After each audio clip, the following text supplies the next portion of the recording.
말라. 주 나의 하나님이 지켜주시네. 놀라지 마라, 겁내지 마라. 주님 나를 지켜주시네. 아무것도 두려워 말라. 주 나의 하나님이 지켜주시네. 놀라지 마라, 겁내지 마라. 주님 나를 지켜주시네. 내 맘이 힘에 겨워 지칠지라도 주님 나를 지켜주시네. 세상의 험한 풍파 몰아칠 때도 주님 나를 지켜주시네.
이삭이 거기서부터 브엘세바로 올라갔더니 그 밤에 여호와께서 그에게 나타나 이르시되 나는 내 아버지 아브라함의 하나님이니 두려워하지 말라. 내 종 아브라함을 위하여 내가 너와 함께 있어 내게 복을 주어 내 자손이 번성하게 하리라 하신지라. 이삭이 그곳에 제단을 쌓고 여호와의 이름을 부르며 거기 장막을 쳤더니 이삭의 종들이 거기서도 우물을 팠더라. 아비멜렉이 그 친구 아후삿과 군대 장관 비골과 더불어 그랄에서부터 이삭에게로 온지라. 이삭이 그들에게 이르되 너희가 나를 미워하여 나에게 너희를 떠나게 하였거늘 어찌하여 내게 왔느냐? 그들이 이르되 여호와께서 너와 함께 계심을 우리가 분명히 보았으므로 우리의 사이 곧 우리와 너 사이에 맹세하여 너와 계약을 맺으리라 말하였노라. 너는 우리를 해하지 말라. 이는 우리가 너를 범하지 아니하고 선한 일만 내게 행하여 내가 평안히 가게 하였음이니라. 이제 너는 여호와께 복을 받은 자니라. 이삭이 그들을 위하여 잔치를 베풀매 그들이 먹고 마시고 아침에 일찍이 일어나 서로 맹세한 후에 이삭이 그들을 보내매 그들이 평안히 갔더라.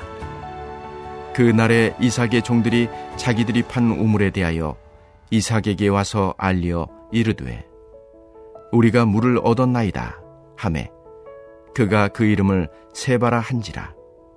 그러므로 그 성읍 이름이 오늘까지 부엘세바더라. 에서가 40세에 헷족 속 부에리의 딸 유딧과 헷족 속 엘론의 딸 바스맛을 아내로 맞이하였더니 그들이 이삭과 리브가의 마음에 근심이 되었더라. 아멘. 사랑하는 성도 여러분, 주님의 이름으로 사랑하고 축복합니다. 오늘 하루도 늘 주님과 함께하며 주님의 은혜 안에서 살아가는 저와 여러분들 되시기를 바라겠습니다. 예수님께서 이 땅에 사시는 동안 많은 일반 백성들이 주님을 따랐던 반면 당시 대부분의 지도자들과 영향력 있던 사람들은 예수님을 미워하였죠. 왜냐하면 예수님 자신이 스스로를 하나님의 아들이라고 하나님을 아버지라고 호칭하였기 때문입니다. 하나님과의 친밀한 관계를 주장하는 예수님을 그들은 이해하지 못하고 오히려 미워하였습니다. 자신들은 그러한 하나님과의 친밀한 경험해 보지도 못했고 그러한 하나님과의 관계를 상상조차 할 수 없었기 때문이죠. 그래서 하나님을 아버지라고 부르고 자신을 하나님의 아들이라 주장하는 예수를 그들은 미워하며 급기야 죽이기까지 하였습니다. 오늘 본문에서도 이삭의 삶을 가만히 살펴보면 이삭 가족은 한 곳에 전적해 살아갈 수 없었습니다. 한 곳에 머무려고 하면 주위의 사람들이 시기하여 이삭의 종들이 판 우물을 메우고 전착하지 못하도록 자꾸 방해를 합니다. 결국에는 이삭이 머무르던 그락지역 지도자 중에 한 사람이 아베멜렉이 이삭에게 공식적으로 선언하기를 우리 지역에서 나가달라고 요청합니다. 그 이유는 한 가지이죠. 그들이 이삭을 시기했기 때문입니다. 이삭이 거부가 된 것을 시기한 것이죠. 이삭이 부자가 된 것은 그냥 우연히 된 것이 아니라 이삭이 농사를 지은 그 첫 해에 100배 수확을 얻게 되면서 시작되었는데 그때를 기점으로 해서 이삭이 부자가 되기까지 하나님의 복이 멈추지 않았습니다. 기적 같은 하나님의 복이 임하여 부자가 된 이삭을 시기한 그락 사람들은 바로 이삭을 복 주시는 하나님에 대한 시기심이기도 하죠. 우리가 하나님의 자녀로서 이 세상을 살아간다는 것은 곧 세상 사람들에게 미움과 시기의 대상이 된다는 말입니다.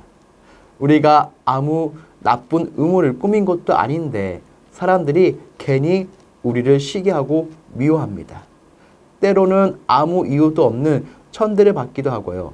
사람들의 음모에 빠지기도 합니다. 이것은 그들이 우리를 미워하는 것이지만 또한 우리와 특별한 관계를 맺고 계신 하나님을 미워하는 것이기도 하죠. 그래서 예수님이 말씀하지 않으셨습니까? 세상에서는 너희가 환난을 당하나. 세상 사람들이 하나님의 백성들을 미워하는 것은 당연하다는 것입니다. 예수님을 미워했던 세상 사람들이 하나님의 백성들인 우리들을 미워하는 것은 당연한 것이죠. 그것은 이삭이 살아가던 시대에도 마찬가지였습니다. 그런데 16절에서 자신들이 살던 그락 지역을 떠나라고 했던 아비멜렉이 오늘 읽은 26절에서 이삭과 평화 조약을 맺자고 합니다. 26절 말씀입니다. 아비멜렉이 그 친구 아우삭과 군대장관 비골과 더불어 그락에서부터 이삭에게로 온지라. 한때는 시기하고 미워하여 자기의 땅을 떠나라고 하더니 얼마 지나지 않아 이삭에게 찾아와 서로 화치라는 조약을 맺자고 제안을 합니다. 미워하는 대상이었는데 얼마 지나지 않아 이삭은 그들에게 위협과 두려움의 대상이 됩니다. 여러분, 무엇이 그들을 두렵게 했을까요? 이삭이 부자가 되었고 영향력이 커졌기 때문이기도 하지만 그것 때문이라면 이삭이 부자가 된 그랄 땅에서 평화 조약을 맺어야 할 텐데 그렇지가 않았습니다. 그렇다면 무엇이 그들을 두렵게 만들었나요? 23절에서 25절 말씀입니다. 이삭이 거기부터 브에세발로 올라갔더니 그 밤에 여호와께서 그에게 나타나 이르시되 나는 내 아버지 아브라함의 하나님이니 두려워하지 말라. 내 종 아브라함을 위하여 내가 너와 함께 있어 내게 복을 주어 내 자손이 번성하게 하리라 하신지라. 이삭이 그곳에 제단을 쌓고 여호와의 이름을 부르며 거기 잔막을 쳤더니 이삭의 종들이 거기서도 우물을 팠더라. 아멘.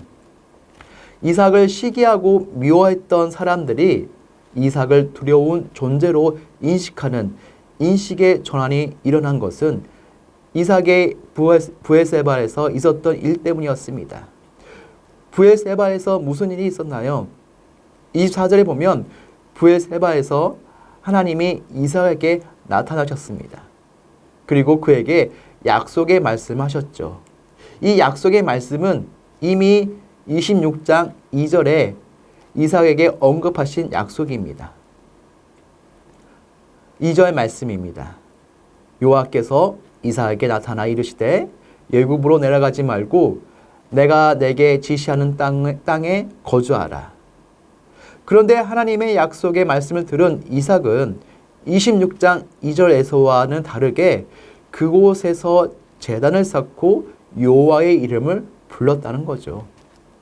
여호와의 이름을 불렀다는 것은 이삭은 믿음의 거장이었던 아버지 아브라함을 통해서 하나님을 알았습니다. 그런데 그는 아브라함의 하나님은 알고 있었지만 그 스스로 하나님을 불러보지 못했죠. 그 자신의 몸이 직접 제물이 되어 제단 위에 스스로 놓아도 보았지만 부끄럽게도 그는 자신의 입으로 하나님의 이름을 불러보지 못했습니다. 그런데 25절에 와서야 이삭은 그곳에서 제단을 쌓고 여호와의 이름을 목 놓아 부르게 되는 거죠. 이삭이 여호와의 이름을 부를 때에 비로소 하나님은 그에게 의미 있는 존재가 되셨습니다. 아브라함의 하나님이 이삭의 하나님이 되는 순간이죠. 사람들을 만나 얘기를 하다 보면 가끔 이런 분들이 계십니다. 나의 아버지는 어디 교회에 목회하시는 목사님이고 큰 아버지도 목사님이시고 작은 아버지는 장로님이시고 어머니는 권사님이신데 여전도회 회장이시고 형님은 선교사님이시고 그렇게 말한 데가 있죠. 여러분, 그런데 말입니다. 제가 듣고 싶은 이야기는 사실 그 하나님이 당신에게 어떤 분이신가라는 것입니다. 믿음의 거장 아브라함의 하나님이 나에게 누구시냐는 거죠. CBS나 CTS 기독교 방송을 보면 유명한 목사님들이 설교를 들을 수가 있습니다. 붕당 우리교회 이찬수 목사님, 또한 선한 목자교회 유기성 목사님, 그리고 꿈의 교회 김학종 목사님. 그렇다면 여러분, 이찬수 목사님의 하나님이 나에게 어떤 분인가요? 김학중 목사님의 하나님이 나에게 어떤 분인가요? 유기성 목사님의 하나님이 나에게는 어떤 분이신가요? 정말 우리가 우리 자신에게 물어야 되는 그 질문은요. 위대하신 하나님을 나는 뭐라고 부르고 있느냐라는 것입니다. 이것이 오늘 말씀을 여는 하루에서 우리 자신에게 물어야 할 질문이죠. 아브라함의 하나님, 이것은 이삭이 하나님을 부를 때 적합한 호칭이 아닙니다. 구약에서 하나님과의 긴밀한 관계 속에서 하나님을 부를 때 그 나오는 호칭이 본문에 나오는 여호와입니다. 하나님의 이름은 그가 친히 가르쳐 주시지 않으면 알 수 없는 이름입니다. 그런데 하나님이 친밀한 관계에 있는 그의 사람들에게 자신의 이름을 알려주셨습니다. 여호와라는 이름입니다. 깊은 하나님과의 교제 속에 있는 자만이 알 수 있는 이름이 바로 여호와라는 이름입니다. 신약시대에 예수님이 하나님을 호칭할 때 뭐라고 부르셨나요? 아버지라고 부르셨습니다. 하나님을 아버지라 부를 수 있는 사람은 바로 그분의 아들뿐입니다. 긴밀한 부자지간에만 쓸 수 있는 이름이 바로 아버지이며 구약 시대에는 바로 여호와라는 이름이었습니다. 이삭이 여호와의 이름을 부르고 난 후에 그가 하나님을 나의 하나님으로 고백하고 나니 사람들이 그를 볼 때에 단지 그 자신을 보는 것이 아니라 그와 함께 하시는 하나님을 보게 된 것이죠. 그러기에 이삭은 미움과 시기의 대상이 아니라 이제 두려움의 존재가 되는 것입니다. 하나님이 나의 하나님이 되면 사람들은 단지 나를 보는 것이 아니라 나의 하나님을 보게 된 것이죠. 그래서 아비멜렉이 28절에 이렇게 고백합니다. 28절 말씀입니다.